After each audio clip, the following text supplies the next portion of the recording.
Oh, Bambi, I won't lie. All right, so boom, y'all. This is a podcast, and I'm actually very, very surprised that this person even agreed to be in one of the episodes after all the shit that's been going down with him. But I got Isaiah Tha Playah on the podcast, y'all. Yes, sir. We in here. you know you're on the podcast, right? Man, I've been waiting for this day for at least 15 years. What made you even want to agree? What made you even want to agree to do it, dog? I know you're someone that I can have a good conversation with, and you're a hip hop YouTuber like me, so it's just like, and like you said, we're both we're on our off days, so it's just like a why not situation. It could be fun. Oh hell yeah! All right, let's get right to this shit, bro. The very first question I have that I typically ask all of my guests: How do you feel about the state of your YouTube channel right now? Are you proud of where your channel is? Do you wish something big could change? Like, how do you feel about your channel at the moment? I'm not gonna lie to you. I'm proud of what I did on YouTube with my older videos, but when I look back, I'm like, I just cringe at my older self, bro. Like, I've changed so much as a person since I first started my channel that, like, looking back, like, my knowledge of hip hop has grown like tenfold since then. Me as a person, I've grown tenfold since then. So it's just like, it's cool to look back and see how much you've progressed as a person. So I just hope that when I return to YouTube, people will notice that shift, you know? Cringe in terms of what, like the dancing and stuff you used to be doing, like the intro? What you mean? My give us some examples. My intros were kind of cringe back in the day.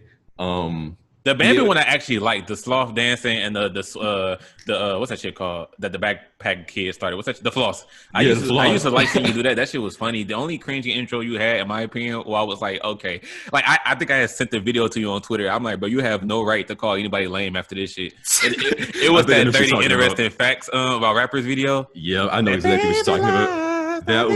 That's what I was like, Isaiah, what are you doing? Yo, I'm telling you, bro. That was when I had like 800 subscribers. So I was like, yo, I got nothing to lose. I'm gonna do whatever on camera. I got nothing to lose. And then there we go. Then my channel blew up like a month after that, and then all that. Yeah, so that was one of those videos where I found simply because I just started looking at all your older videos, and I was pretty much watching everyone I came across. That intro started. I was like, what the hell is he doing? Yeah, man. There's some things, like, it's not all cringe, but there's definitely some things in the past that are like, Shit, I'm just gonna pretty much go through and just ask you any question I have, but you can definitely ask me anything you got too, bro. This still regular. You don't got to be no interrogation style. This still regular conversation. We can talk about whatever you want. Yeah, I got you. I got some questions written. My first one I have written down is what got you into hip hop. What got me into hip hop just simply growing up around it, you know, being born and raised in Detroit, Michigan, being around black people. Pretty much, I'm just surrounded by hip hop my entire life. Hip hop and R&B. So it's pretty much by default. When you a kid and you around one thing like so much, you just grow into it. You end up getting used to it. Yeah, definitely. So that was an easy answer. I'm just always surrounded by hip hop. And I'm guessing, was Eminem your favorite rapper growing up because you're from Detroit, or someone else? My favorite rapper growing up, the thing is, I don't even know if I even have that one person where I listened to and was like, oh, this is the person that got me into hip hop heavy. I listened to him a lot when I was younger, blah, blah, blah. I don't have one rapper like that. But Eminem is the person who made me start listening to rap music. And by that, I mean actually diving deep into people's discographies. I remember the exact moment where this happened. This was 2014, bro. I was on YouTube and I was just listening to, you know, classic Eminem songs like The Real, Some Shady, Love the Way You Lie, all that shit. And at one point in my recommended, I saw the song Spacebound from his Recovery album. I'm like, Spacebound? I was one of those kids, I just only knew like radio shit or like super popular songs. I didn't really know any deep cuts or anything. So I see the song Spacebound, I recommend it. I'm like, let me click on this. What song is this? And mind you, this is 2014. I looked at the upload date. That shit was like September 2010. I'm like, 2010? When did this song old as hell? I'm just finding this? So then after I listened to Spacebound, I was like, something tells me Eminem has a million fucking songs that I never heard of. And then it was a fucking wormhole of Eminem music that I just went down, bro. I found his Infinite album. I didn't even know his Infinite album existed until 2014. And like I said, bro, it started with Eminem, and now I just do that with pretty much any artist, bro. I used to consider myself a huge Eminem fan. I'm like, bro, Eminem has a million fucking songs that I'd never heard. And it was just like that with every single album. Instead of listening to all of the singles, I'm like, let me listen to the whole album and see what I found. And yeah, a lot of the Eminem songs that I love now, I would have never noticed if I didn't have that one moment finding Spacebound and just started to look at everything. Yeah, that's wild. Like Cinderella Man. You heard Cinderella Man before? Yep, Cinderella. That's one of my favorite songs from Eminem that I've never fucking heard in my life until I just went out of my way to listen to more of his music. Damn.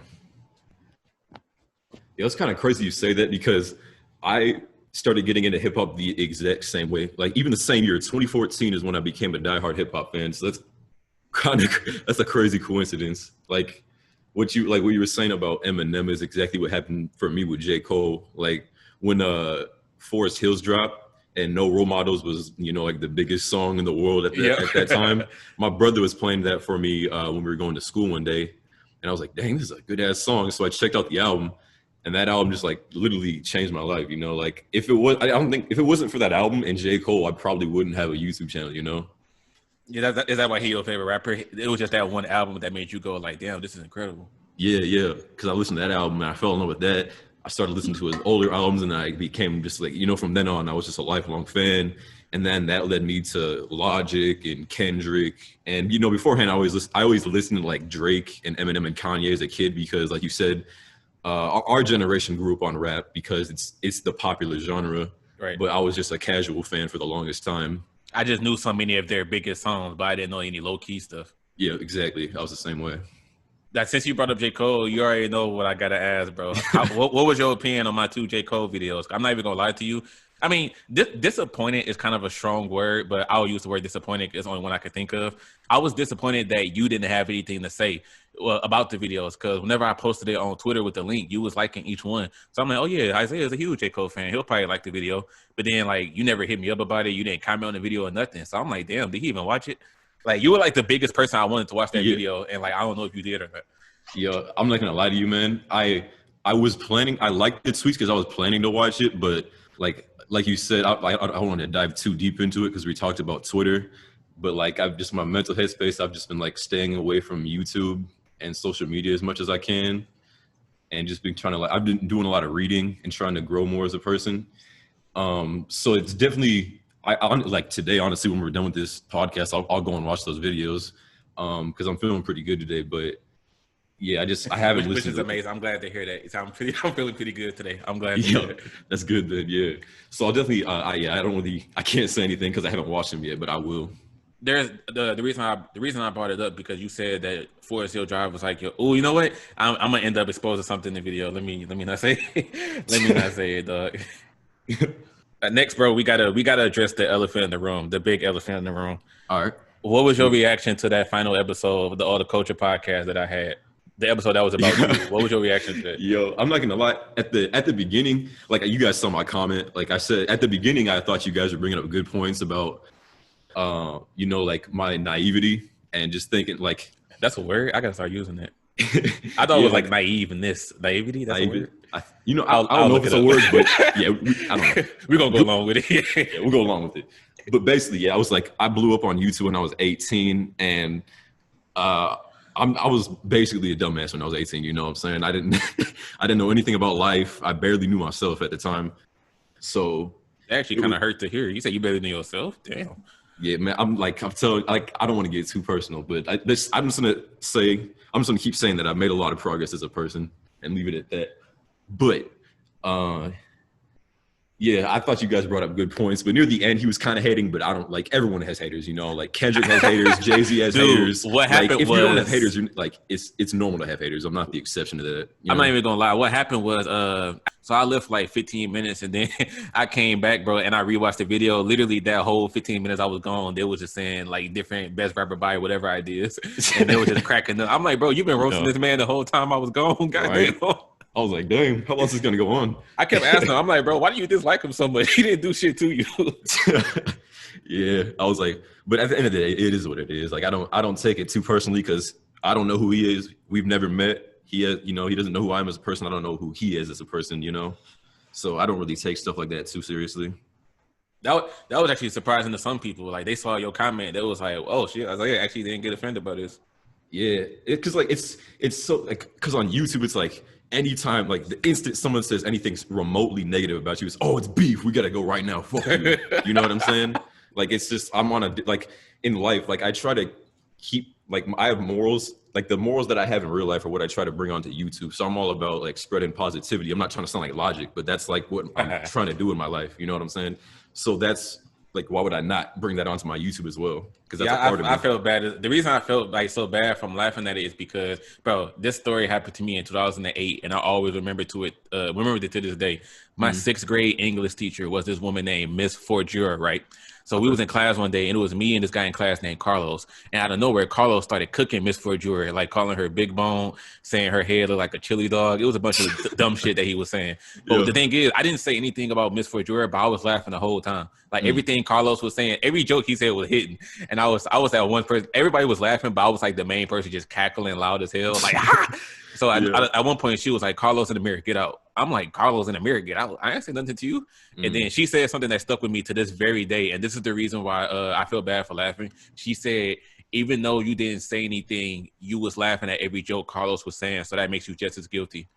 And that's why I feel so bad about. That's why I feel so bad about laughing at the stuff that Culture was saying about you. Because I'm like, I didn't say anything about Isaiah, but at the same time, I'm laughing at everything he's saying. So it's kind of the same thing, depending on who you ask. Yeah. What I think about, you're absolutely right about that. Like, there's this whole mentality like, oh, I didn't do it, so it doesn't affect me. Like, no, it affects you. You're a human. We're all human at the end of the day. So, but like, I know the thing, like you're saying, I don't take it too seriously because I know you know me a lot better than Culture does.